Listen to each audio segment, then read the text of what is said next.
mesmo amor, ide pelo mundo, ide pelo mundo e anunciai. Então, um bom dia para todo mundo. Vamos iniciar a nossa reflexão. Em nome do Pai, do Filho e do Espírito Santo. Amém. E hoje a Igreja do Brasil celebra a memória de Santa Paulina, Madre Paulina, como é bastante conhecida e se tornou muito popular entre nós. Ela que dedicou a sua vida, sobretudo aos mais pobres, aos mais sofredores, às crianças abandonadas, aos órfãos e também aqueles escravos que estavam abandonados. Então, peçamos pela intercessão de Santa Paulina por todos nós e, de modo particular, pela Igreja do Brasil. Em nome do Pai, do Filho e do Espírito Santo. Amém. Deus eterno e todo-poderoso, que conduziste Santa Paulina pelo caminho da santidade, através das provações, do trabalho humilde e da oração constante, concedei-nos por sua intercessão suportar com fortaleza os sofrimentos de cada dia e servir com generosidade os mais necessitados. Por nosso Senhor Jesus Cristo, vosso Filho, na unidade do Espírito Santo. Amém. Hoje, para nossa meditação, nós temos o Evangelho que se encontra em Mateus, capítulo 10, do versículo 16 ao versículo 23. Estamos lendo nesses dias o capítulo 10 do Evangelho de Mateus, que nos fala justamente da missão que Jesus confiou aos 12 e os enviou. E Jesus continua, depois de ter dado algumas orientações bem práticas de comportamento, de atitudes, de disposição, agora Jesus alerta os seus discípulos. É algo que nos chama muita atenção, essa coerência de Jesus, essa honestidade de Jesus, se pudéssemos assim falar. Ele chama, confia uma missão, diz como se deve agir, mas ao mesmo tempo ele não engana. Por isso que ele diz no início do Evangelho de hoje: eis que vos envio como ovelhas no meio de lobos. Então, essa palavra de Jesus é justamente para chamar a atenção de que os discípulos vão sofrer perseguições, vão sofrer situações adversas. É claro que vão fazer o anúncio de uma boa notícia, mas nem sempre serão acolhidos. Nós já poderíamos até vislumbrar isso no finalzinho do Evangelho, do trecho anterior, quando Jesus disse: se em algum lugar vocês não forem recebidos, então façam um gesto que denuncie, batendo as sandálias, para que o pó daquela cidade não fique agarrado nas sandálias dos discípulos. É uma forma de dizer que o Evangelho não é um anúncio neutro, mas provoca reações, tanto de adesão como também de rejeição. E aqui Jesus alerta os discípulos para essa situação, usando esta imagem, a imagem da ovelha para o meio de lobos. E é uma imagem muito bonita, porque nos recorda também outros ensinamentos de Jesus. Jesus diz também solenemente: eu sou o bom pastor dá a vida pelas suas ovelhas. Então, aqui os discípulos são chamados de ovelhas e não pode esquecer que tem um pastor. E o pastor é o próprio Jesus. Então, mesmo indo para o meio de lobos, devem ter a certeza de que o pastor dá a vida por elas. E aqui Jesus também, continuando o seu ensinamento, usa uma outra comparação: sede prudentes como as serpentes e simples como as pombas. Claro que essa palavra prudência, ser prudente, ela pode ser traduzida com outras palavras, por exemplo, sede sábios, sede atentos. É algo que exige de nós uma atenção e não uma passividade, diante da perseguição, diante de situações contrárias, dos inimigos e tudo isso. Nós não podemos ser passivos, De forma nenhuma, o Evangelho ele é uma fonte de sabedoria e, portanto, nós precisamos ser prudentes, sábios, astutos, né?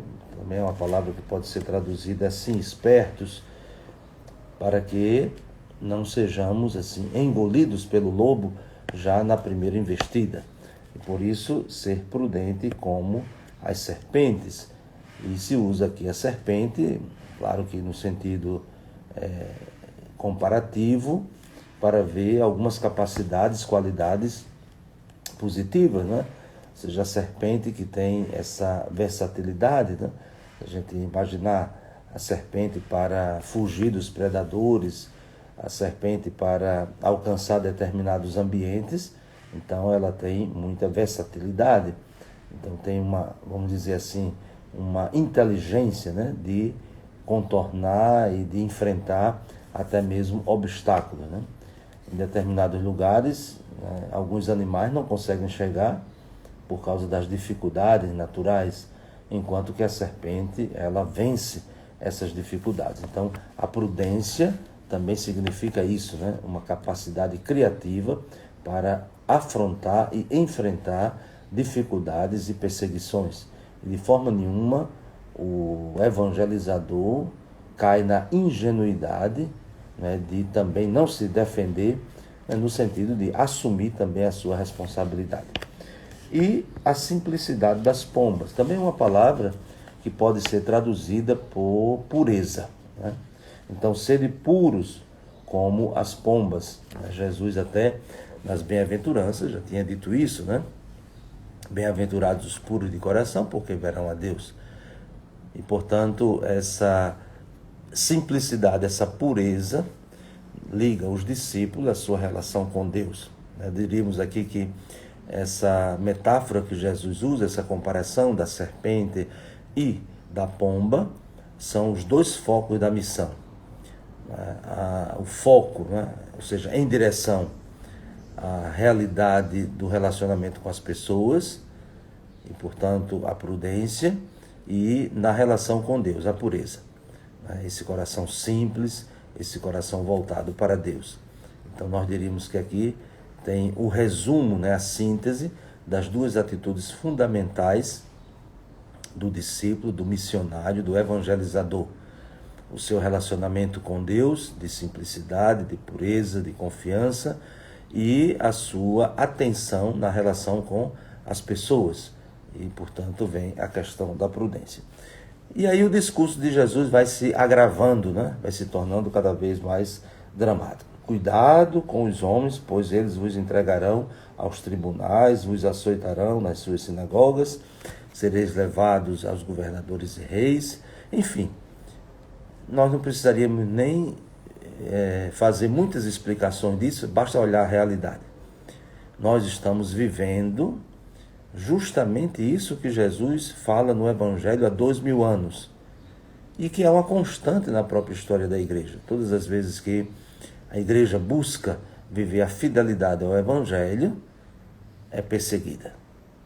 Então nós não podemos jamais cair na ingenuidade que quando somos aplaudidos, somos acolhidos com facilidade, então isso é um bom sinal. Não, isso pode ser uma traição. Pode ser que nós estamos nos distanciando do Evangelho, porque se o próprio Jesus diz, né, que enfrentaremos a perseguição e até mesmo a morte, então fugir disso deliberadamente e de forma covarde é uma traição, é uma renúncia a viver de fato o Evangelho. E aqui nós poderíamos perguntar, essa palavra de Jesus, ela é uma profecia, ou seja, ele está anunciando algo que vai acontecer, ou é uma constatação? Nós diríamos que são as duas coisas. Jesus já está sendo perseguido. Jesus já está enfrentando dificuldades, objeções, críticas, e até mesmo já percebe, né, como os grupos que não o aceitam já estão tramando a forma de condená-lo à morte. Então isso já é constatação, né? Jesus não está anunciando algo do futuro, Jesus já está ali mostrando aos discípulos com muito realismo o que é que já está acontecendo, para que eles não fiquem admirados e não se sintam jamais enganados. Mas, por outro lado, essa palavra de Jesus também é palavra profética, isto é, aponta para um horizonte, que é justamente o horizonte da história da igreja, de todos os tempos, né? De ontem e de hoje e até a consumação dos séculos.